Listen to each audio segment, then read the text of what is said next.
Selamat datang kembali di pembahasan sumber-sumber Anda. Kali ini kita fokus ke bagian satu buku You Are a Badass. Judulnya menarik banget nih. Bagaimana Anda bisa menjadi seperti sekarang ini? Betul. Misi kita ya bongkar-bongkar lah ya soal keyakinan, pola pikir yang mungkin tanpa sadar udah ngebentuk kita sekarang. Mari kita selami. Iya, jadi bagian pertama ini intinya ngenalin dua pemain nih dalam diri kita.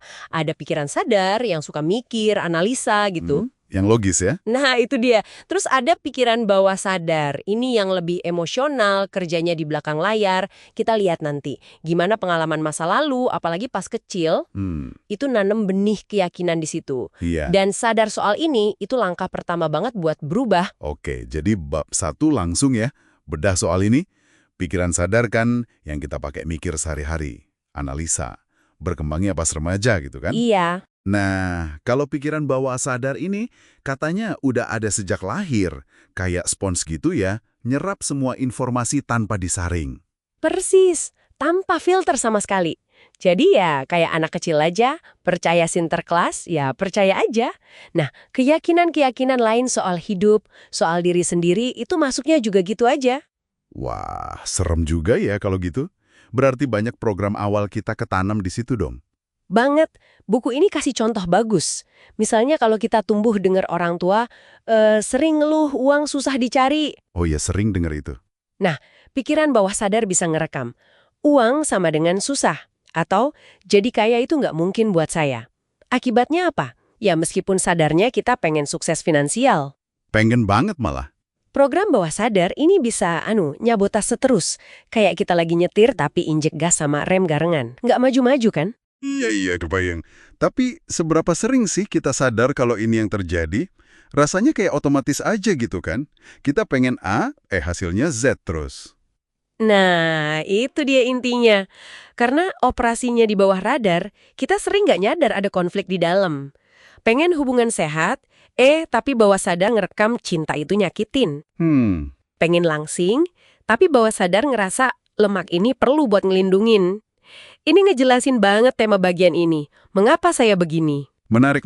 Oke, setelah bahas program internal ini, di bab 2 buku ini ngajak kita lihat keluar. Ada konsep the G-word, maksudnya koneksi ke energi sumber atau semesta ya. Betul. Ini kadang kedengerannya agak gimana ya, abstrak gitu. Gimana buku ini bikin ini lebih membumi? Pertama, penulisnya nekenin, coba terbuka dulu deh pikirannya, jangan langsung ditolak. Terus, dia kutip Tesla, ngajak kita mikir pakai kerangka energi, frekuensi, vibrasi. Oke, energi, frekuensi. Intinya gini, keyakinan dan perasaan kita itu punya frekuensi. Kalau kita bisa nyelarasin frekuensi kita lewat rasa syukur, keyakinan positif sama frekuensi sumber energi ini, kita bisa narik yang kita mau. Jadi kayak magnet gitu. Semacam itu. Tapi ini bukan sulap pasif ya. Penting banget tindakan nyata yang sejalan itu mutlak perlu. Kuncinya ada di keyakinan dulu, kalau yang Anda mau itu ada dan mungkin buat Anda. Oke, jadi sadar program lama, terus nyambung ke energi. Nah, bab 3 ini nyorot soal hadir di masa kini. Ada kutipan Lao Tzu yang bagus banget itu. Iya, yang soal depresi hidup di masa lalu, cemas di masa depan. Dan damai di masa kini. Betul. Tepat, hadir sepenuhnya di momen ini itu cara ampuh buat mutusin obrolan pikiran negatif atau cemas yang seringnya dipicu program lama tadi. Oh gitu. Sekaligus ini cara kita nyambung langsung ke energi sumber tadi, naikin frekuensi kita. Penulisnya kasih contoh hewan sama anak kecil. Mereka kan alami banget ya hidup di sini dan saat ini. Nggak mikirin cicilan atau kerjaan besok ya. Iya gitu deh, nggak kejebak penyesalan atau kekhawatiran. Jadi kalau kita nggak hadir, itu kayak ngasih jalan bebas buat program lama atau autopilot negatif jalan terus ya. Wah, ini nyambung nih ke bab 4 soal the big snooze atau BS. Ini istilah buat ego kan ya? Tapi bukan ego yang sombong gitu kan? Bukan sekedar sombong. BS di sini digambarin kayak sisi bayangan kita. Si penjaga zona nyaman yang operasinya pakai rasa takut, pakai keyakinan palsu dari bawah sadar tadi. Jadi dia yang bikin kita takut berubah. Persis. Dia cari validasi dari luar, reaktif banget, panik kalau kita coba keluar dari pola lama. Kontrasnya itu diri sejati kita yang nyambung ke sumber, tenang, Proaktif, dasarnya cinta, lihat potensi. Nah, yang menarik buku ini ngingetin, Apa tuh? pas Anda mulai bangun nih, dari BS, mulai berubah positif, orang terdekat yang masih tertidur atau masih dikuasai BS-nya, itu bisa jadi ngerasa nggak nyaman, malah nolak perubahan Anda. Loh kok bisa gitu? Ya bisa, karena perubahan Anda itu kayak mengganggu zona nyaman mereka juga. Gitu. Waduh. Oke. Nah, semua ini kan ujung-ujungnya balik ke gimana kita lihat diri sendiri ya. Bab 5, persepsi diri itu seperti kebun binatang. Kenapa kebun binatang? Mungkin karena bisa liar dan berubah-ubah banget kali ya. Penulis cerita temennya, pembicara hebat tapi ngerasa bosenin. Atau ada temannya yang cantik banget tapi ngerasa jelek. Kita sering banget kan keombang-ambing gitu. Kadang ngerasa hebat, kadang ngerasa payah banget. Iya banget. Terus solusinya gimana?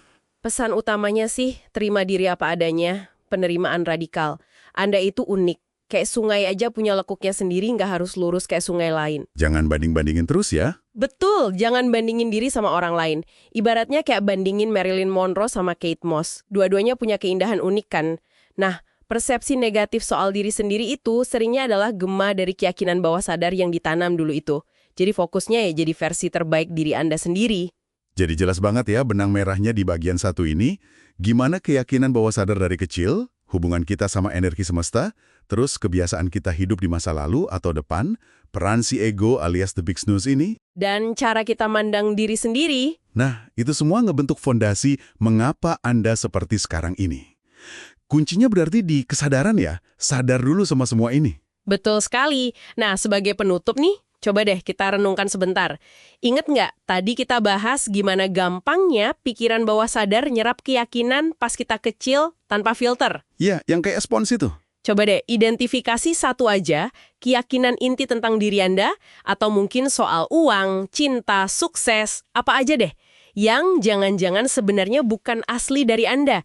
Mungkin itu warisan dari orang lain, yang tanpa sadar Anda pegang terus sampai sekarang. Pertanyaan bagus tuh. Terus pikirin juga, apa satu langkah kecil aja yang bisa Anda lakuin minggu ini buat mulai, ya mempertanyakanlah kebenaran keyakinan itu buat Anda yang sekarang. Oke, refleksi yang bagus banget. Terima kasih sudah menyimak pembahasan kita kali ini. Terima kasih. Sampai jumpa di penelusuran kita berikutnya.